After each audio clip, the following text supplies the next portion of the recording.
Congolaises, Congolais, mes très chers compatriotes,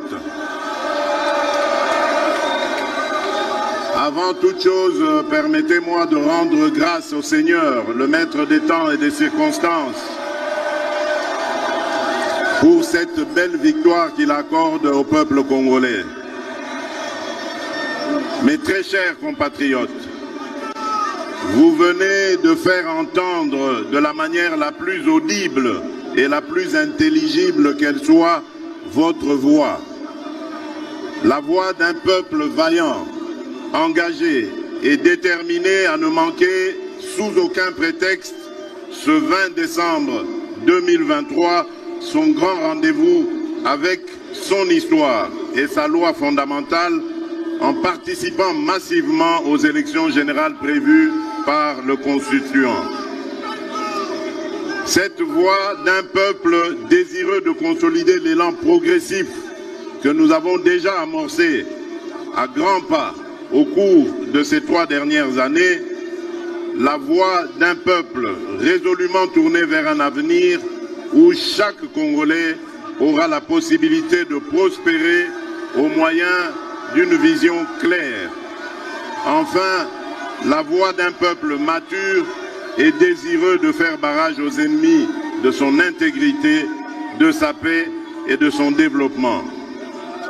Mes très chers compatriotes, ce 20 décembre 2023 a consacré, envers et contre tout, sauf votre patriotisme, votre détermination et votre foi en le devenir de notre nation, le rendez-vous de la réaffirmation de notre identité et de notre fierté d'appartenir à ce beau pays, la République démocratique du Congo. Vous vous êtes mobilisés comme un seul homme pour ces élections. Ceci dans le but de porter à la maturité et de consolider notre jeune démocratie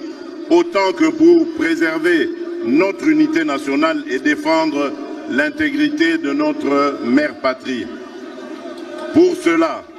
vous avez rejeté avec force et vigueur toutes les tentatives et actions de sabotage de ces élections. Vous avez bravé les intempéries, les distances, les menaces et autres démotivations. Vous vous êtes levé, transcendant vos vulnérabilités et difficultés. Pour certains, le poids de l'âge, et vous vous êtes rendu au bureau de vote tout en faisant preuve d'une patience exceptionnelle et inouïe afin non seulement d'exercer votre droit légitime de choisir librement vos dirigeants, mais aussi et surtout afin de sauver notre pays du chaos auquel nous prédestinaient les ennemis de notre paix et de notre prospérité et dont les plans macabres, d'ores et déjà planifiés, n'attendaient que d'être mis en exécution en misant sur une prétendue naïveté du peuple congolais. Peuple congolais, ezalaki nde likambo ya mabele. En effet, ces élections étaient l'occasion de défendre notre terre.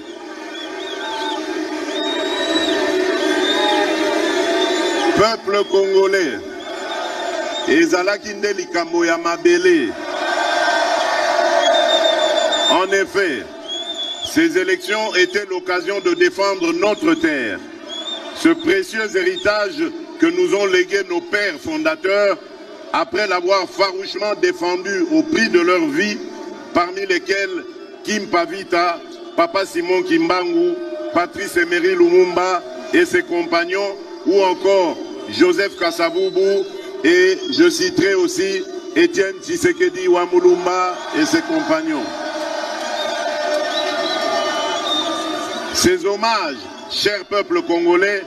je vous les rends également, car votre réponse sans appel, dont le fondement repose sur le lien sacré que vous avez avec la terre de nos ancêtres, a surpris tout le monde. Et aujourd'hui, plus que jamais, vous avez démontré à la face de ce monde que vous êtes un peuple clairvoyant, un peuple grand, un peuple fort, un peuple respectable. Mes très chers compatriotes, cette victoire est la vôtre. C'est la victoire de la solidarité et de l'unité du peuple dans ce qu'il a de commun et dans sa plus grande diversité. C'est la victoire de la solidarité des Congolais de l'Ouest, du Centre, du Nord, du Sud et de l'Est de la République démocratique du Congo, tout autant que ceux de notre diaspora. Cette victoire, c'est aussi celle de la confiance que vous avez renouvelée à ma modeste personne en m'accordant sans équivoque et avec la plus forte expression ce deuxième mandat que j'ai sollicité auprès de vous, souverain primaire, après qu'une vingtaine d'autres prétendants à la magistrature suprême et à qui je tire ma révérence sollicitaient également vos suffrages. Vous avez cru en mon engagement de ne ménager aucun effort pour que notre pays retrouve sa place de choix dans le concert des nations et que le peuple congolais recouvre sa dignité et sa fierté d'appartenir à ce pays. Vous avez cru en mon combat contre les inégalités qui ont longtemps caractérisé notre société, dont les politiques publiques étaient jusqu'à peu moins tournées vers le Congo profond et plus concentrées sur les centres urbains. Vous avez donc cru en ma profession de foi, celle du réenchantement de la nation congolaise, initiée dès 2019 et qui veut que chaque Congolais, où qu'il se trouve, en milieu urbain comme en milieu rural, ressente la présence de l'État et puisse tirer profit de l'action gouvernementale ainsi que de nos richesses communes. Enfin,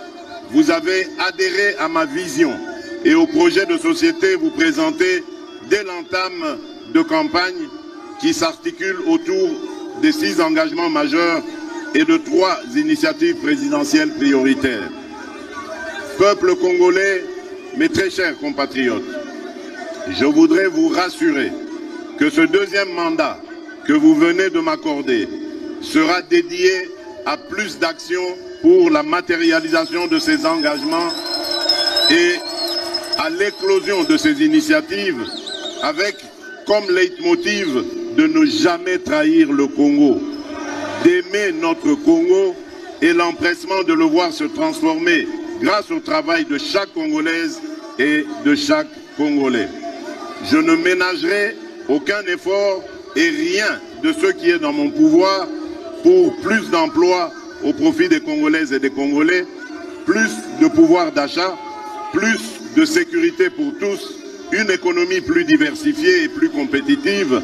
plus d'accès aux services de base, ainsi que pour des services publics plus efficaces à tous les niveaux et sur toute l'étendue du territoire national. Le programme de développement local des 145 territoires va se poursuivre à un rythme beaucoup plus soutenu. Il en est de même de la gratuité de l'enseignement primaire et de la couverture santé universelle, dont le bel élan déjà amorcé ne saurait être brisé. Nos milieux urbains et ruraux seront dotés de plus d'infrastructures et des projets d'assainissement d'interconnexion au cours du prochain mandat. Avec la poursuite sans désemparer de la mise en œuvre de la loi de programmation militaire dès janvier 2024 et grâce au travail du comité de suivi et d'évaluation des programmes auxquels je veillerai personnellement,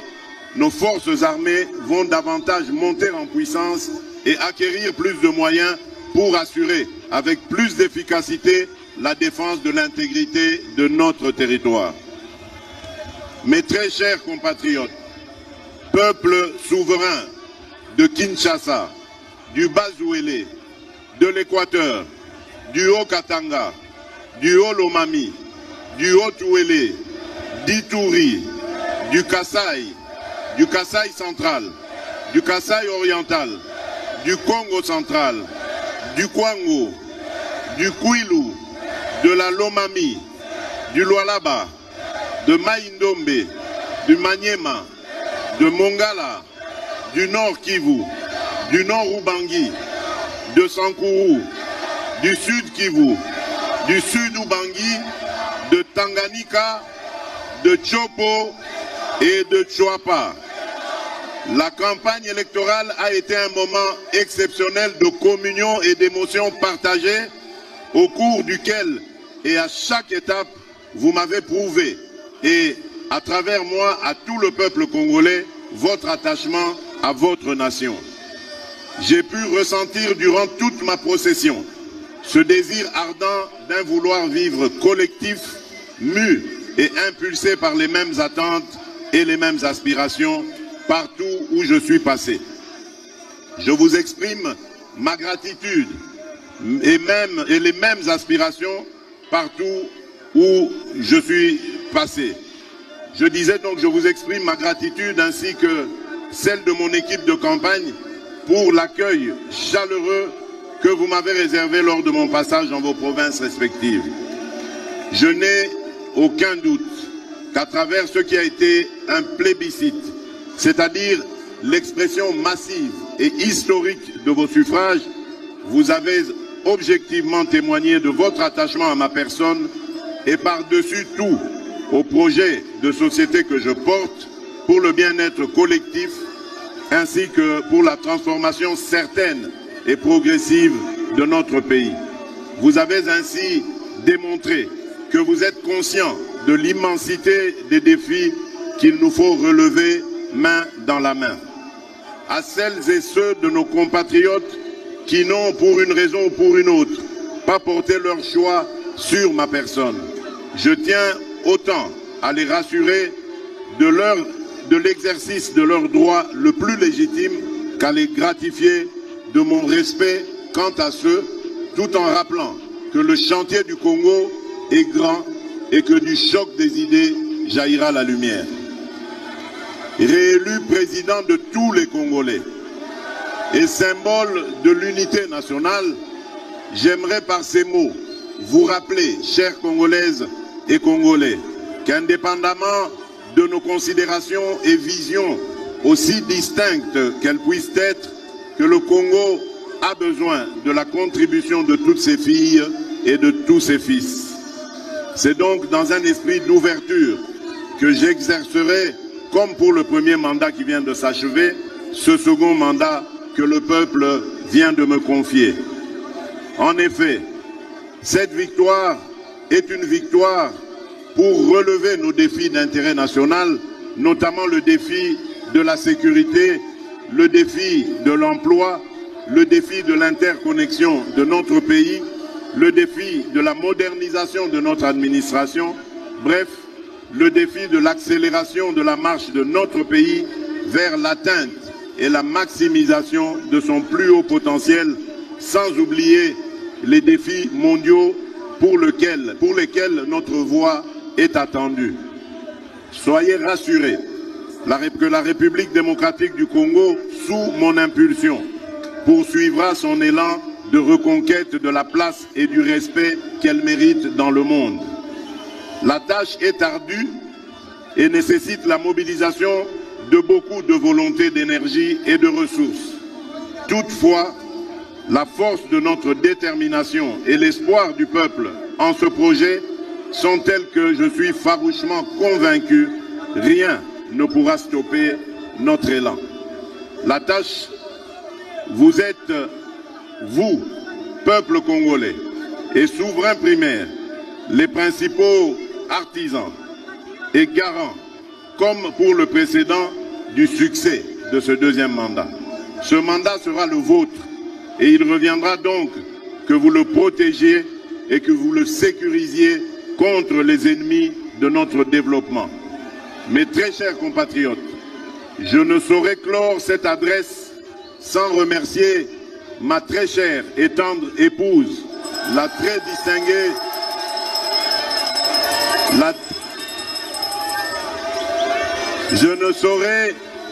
Je ne saurais clore cette adresse sans remercier ma très chère et tendre épouse, la très distinguée première dame, Denise Nyakeru. Et j'aimerais également remercier toute ma famille.